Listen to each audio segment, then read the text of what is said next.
Welcome to She Moves Bravely, a podcast dedicated to empowering women through stories of resilience, courage, and success. I'm your host, Shantae Dent. Today, I have the honor of introducing you to a woman who moves bravely. Her name is Casey Weiss. Hi, Casey, how are you today? I am good. I'm very happy to be here and to be chatting with you. I am happy, and I know that our audience will be happy to hear from you and your incredible story. I often say that I appreciate when individuals can connect their journey, the ins and outs of their story, and how it leads them to what they're doing today. That's kind of how your story unfolds, Casey. So let the audience get a taste of who you are, what you're all about, what's your journey, what have you overcome? Yeah, so like I said, I'm Casey and I am a certified holistic nutritionist. And the reason why I do what I do really ties into my journey and my story. So growing up, I grew up in a relatively healthy, wholesome household. There wasn't talk really about dieting or restriction. I mean, any more than natural 90s kids culture, right? Right, that we grew up and we see in magazines. But I was fortunate to have a mother that didn't focus on that. But I went on a trip abroad to Ecuador, and this was in high school, and it was a community service trip. And it was the first time I started to notice the other girls on my trip not finishing food on their plate. And being a very impressionable in my teens, I started to think, should I not be finishing the food on my plate? And so it didn't come from a place of I hate my body, I'm trying to restrict. And I think that that's something that's really important to recognize and to understand, because body image, food related issues don't have to stem from one place. And people can think, oh, she doesn't look like X, Y, or Z, so she doesn't have a problem. And that's just not the truth. So I started to, just as I said, just manipulate the way I was eating. I was always I occupied a small body. I was very active. I did cross country and indoor and outdoor track. And I lost a non-insignificant amount of weight. And when I came back from this trip, I started to get a lot of notice about my body. And mind you, I matured very late, so I really did not get a lot of attention about my body prior to this. And I felt like it felt good. People are noticing my body, I'm getting compliments or just attention. And this fueled a very negative path for me with control with food and persisted for years. Now, eventually, my body had really had enough of the restriction, of the deprivation, and I started to get what felt like uncontrollable cravings with food and felt like I could not be able to, quote, eat normally anymore. So I went on this whole roller coaster now of yo-yoing, where I would try to restrict, try to be the way I had in the past, but yet my hunger cues and signals seemed to overtake, and I felt like I just didn't have any, as I said, control with food, going from the opposite of where I felt like I could control everything going into my body. I started to gain weight in an uncomfortable way and felt so out of place in my body. Now, mind you, other than my early years, I really didn't have any frame of reference of what it meant to be and feel normal with food. So, the struggle from vastly under eating to yo-yoing to getting this inflammation, this excess weight. And again, I was struggling all in silence and in secret, because I had been seen as, quote, the healthy friend. I was interested in nutrition, all for the wrong reasons, all about what was the lowest amount of calories, right? How can I eat in a way and exercise in a way to be as small as possible? But because of that, I had gotten to be known as the health person. And so I didn't want to tell people about me struggling.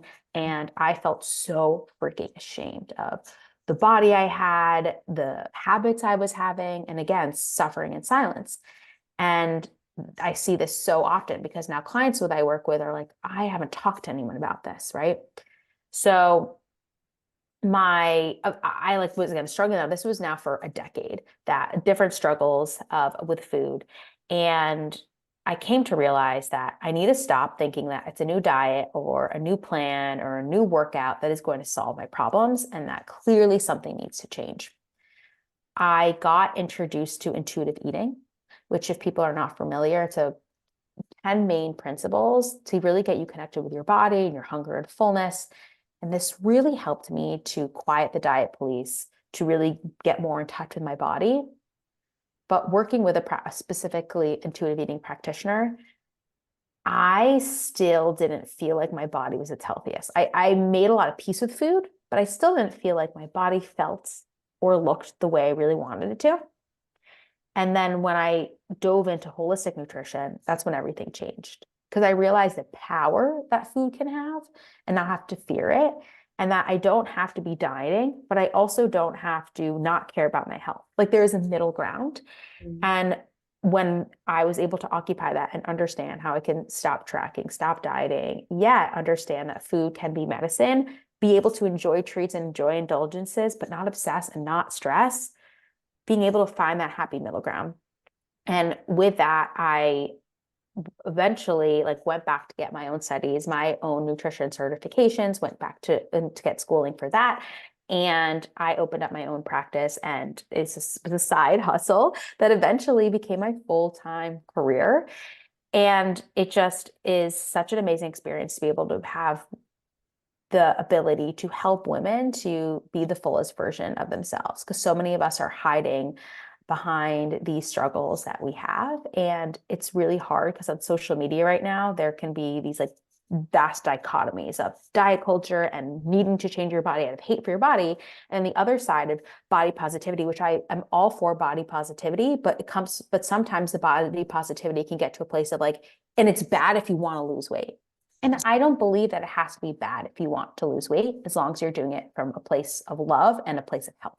Absolutely.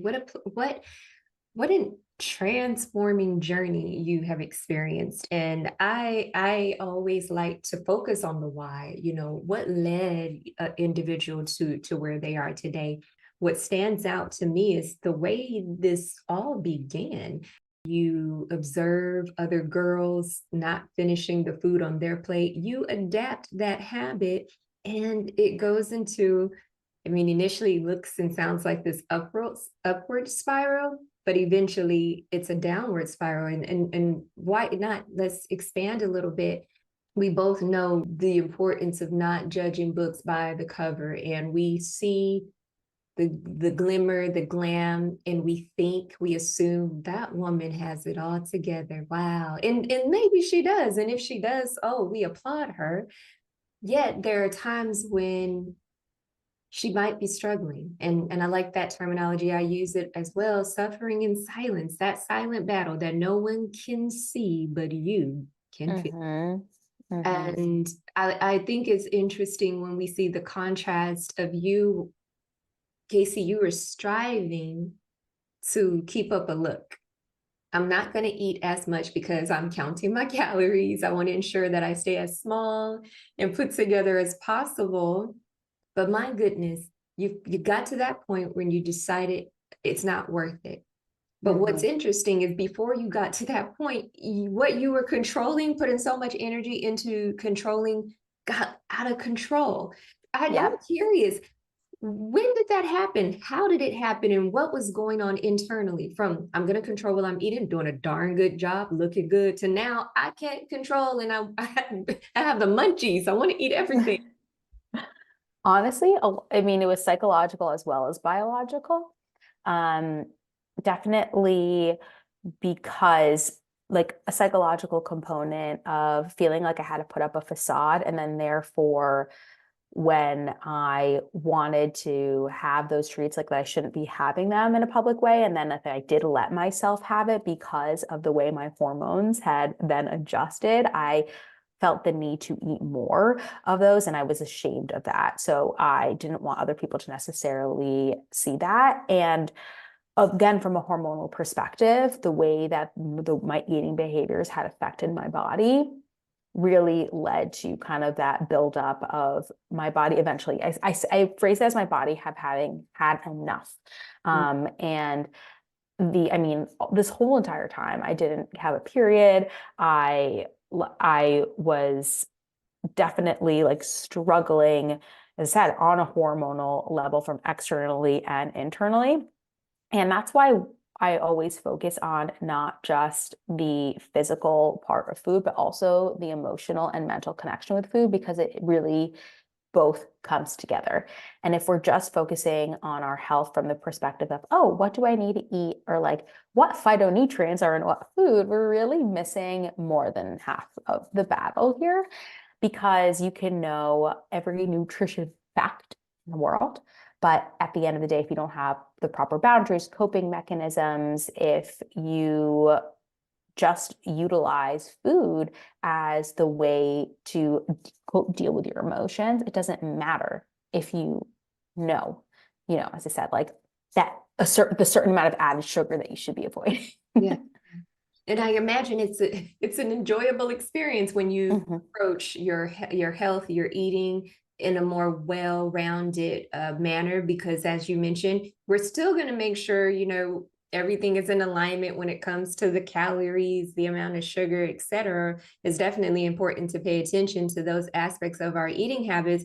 But if we do it from this place of, I think you just talked about just having an unhealthy mindset, why are we striving for that? Well, the baseline should be, just want to live long, be healthy, feel good internally, and ensure that we're not sugarcoating or finding ourselves in a place of denial where we're eating because we're stressed out, or we're eating because our goal is to impress others.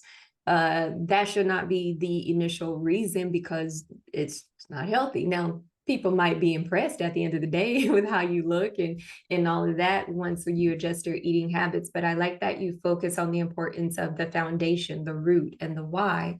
And you mentioned you were experiencing the downside, you met with practitioners, you felt like there was still more that you needed to do for your body so that you could feel good internally, externally. And that's when you went a different route. But you didn't stop there. You thought, well, let me go ahead and embrace this beyond myself. I want to learn, become educated so I can help others. When did that mindset kick in where you knew that you were supposed to help others cross over to the other side from where you were to where you are today? I worked with an intuitive eating practitioner. Then I worked with a holistic practitioner, and she really opened my eyes and being able to see how she could help me. And then once I was able to achieve that for myself, being someone who really thought I would never get out of that spiral, I truly never thought I'd be able to like delete my fitness pal. I truly never thought that I would be able to exercise for anything more than caloric burn. I truly felt that I would always have to order the salad, and like that's the only way I would like my body. And so being able to I started to be more open about my journey in general. And once I was able to help one person by saying like, oh, I can help you, whatever. And, not really thinking it as like a long-term career. It's just like, I'm learning these things. Let me see. And being able to just help that one person and how that made me feel as a result, and knowing that impact that I can have, I was like, this is how I can make my mark. And I have a unique story. I have a unique method. And I want more and more women to be able to break free of the crap, honestly, that we've been put through regarding not just food, but the way that we view ourselves and the way we have to be. Because there's so much misinformation, especially now that we feel like we can get information from the like touch our fingertips, scrolling on social media, getting all this piecemeal information about health and wellness, thinking that we know it all, right? And it can be really detrimental to our health. So it's very important to me to empower women with knowledge and with tools that aren't just associated with weight loss. Because what I do is I focus on overall health, and then the weight loss can come because most of my clients do want to lose weight, but we need to focus on overall health. We need to focus on a greater why. And then from there, all these other amazing side effects can come. Yeah. So, what do those beginning stages look like? I imagine if there's someone listening and they're already gravitated towards your story, what you're saying resonates with them, perhaps this is their area or it's the struggle of someone they know. What can you tell us about the beginning steps and stages when a woman connects with you and takes advantage of your program? Yeah. So I first do a full download of like what their obviously eating history is, what their goals are, because it's not for me to decide what their goals are. I need to figure out what they want and then how I can help them get there. So I do a full intake also like on what food they're eating, their dieting history, a lot of other like health related things, obviously, that they are incorporating in their history, as I said, their history. And when women work with me, they get one-on-one access. Most of my programs are more one-on-one or very small group. And so they get messaging access through me. So I'm able to learn about them, not just their like food choices that they're having. It's not like they just send in a food log, right? No, they're actually telling me about their thought processes and their emotions, the things that they're going on throughout the day. And this allows me to get through not just like, oh, you ate a bag of chips and a turkey sandwich, right? No, it's like me being able to understand the root of why those eating behaviors are happening from a biological and as a psychobiological and psychological level. So it's not just like, oh, you didn't have enough of X, Y, or Z, and that's why you're craving this. That can be a part of it. But also, like, yeah, you had a really crappy day at work There you go. and you are turning to food now. How can we be able to have other tools in the toolkit from a nutrition level as well as an emotional level? And also, I'm there to be that support. And I have a lot of women coming to me that maybe they have a partner as support, but the partner doesn't really get it. And they don't want to put everything, it's not necessarily healthy in a relationship to put everything on one person. True. So I can be there. I am their ultimate cheerleader. I am 100% on their side, right? To be able to support them and guide them through it. Because once we get to the root of why we're making the eating behaviors, then that's lifelong change. It The is. problem is, as much of us approach it from a very surface level, like, oh, I am eating, X amount of grams of protein, so I need to just make more. Like, no, let's like go deeper.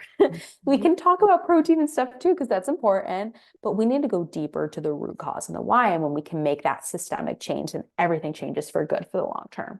Okay.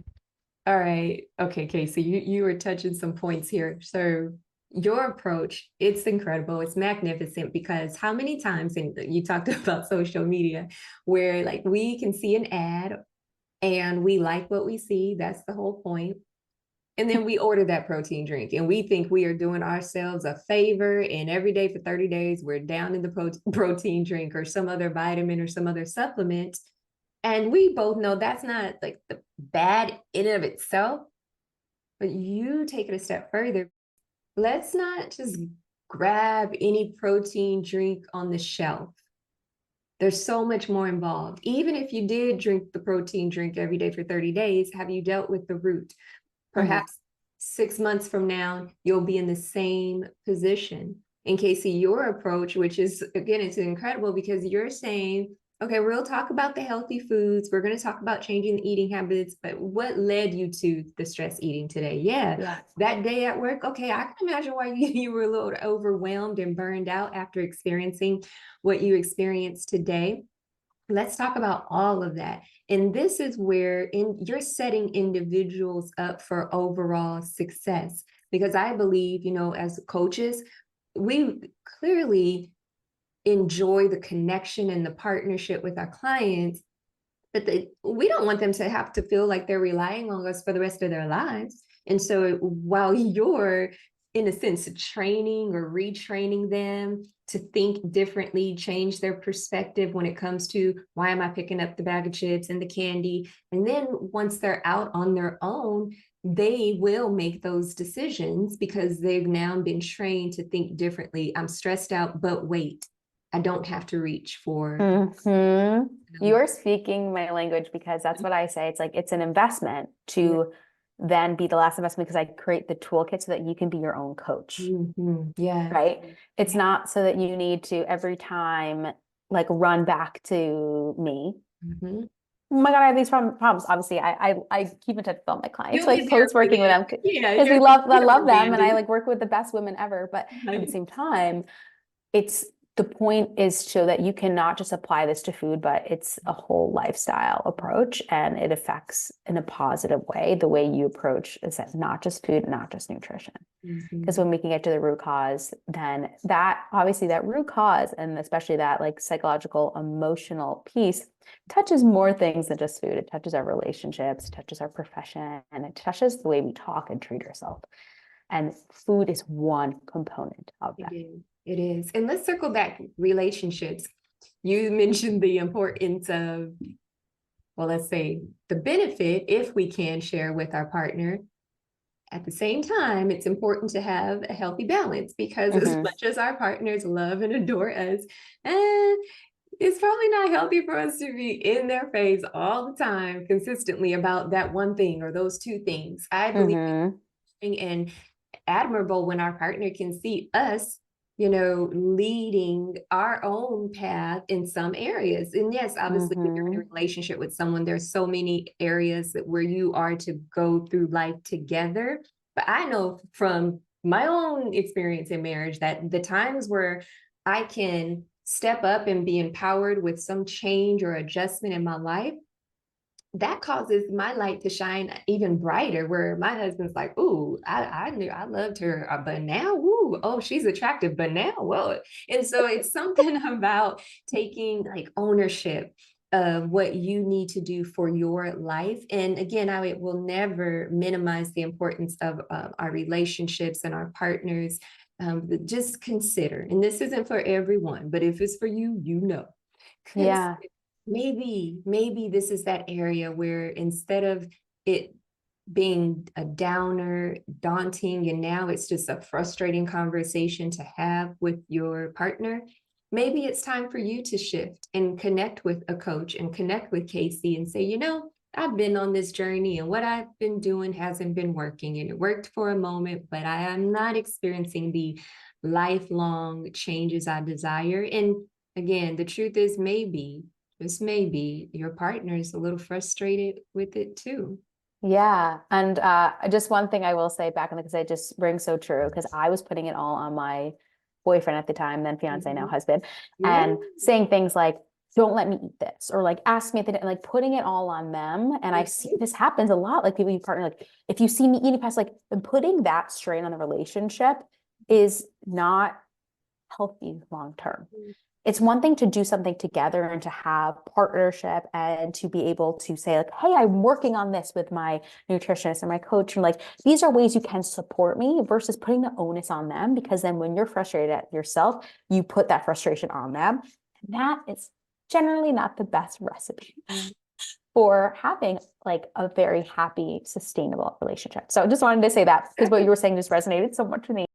Casey, you're the one for a lot of the ones that are listening. How can they get in touch with you? I would love to just like chat any questions that you have. I love engaging with my community. I'm sure like you'll maybe have in the show notes, but the best way to connect with me is either my free Facebook community, but also on Instagram is where I am most active. I'm Your Case for Wellness. Mhm. And I'll be giving you guys a free bundle of my um, video of my top nutrition tips and stop overeating workbook. And if you are interested in working with me, you can apply for coaching, or when you're ready, just send me a message, I said, over on Instagram, and I would love to chat about how I can help you. Mm. Well, Casey, your approach, it's warm, it's welcoming, definitely comes from a non-judgmental, extremely supportive place. And I know that women will be able to connect with you. You can resonate with them and just support them along the journey. Thank you, Casey. Thanks for being here. Thank you for being a source of inspiration for our listeners. Thanks so much for having me. I really appreciate it.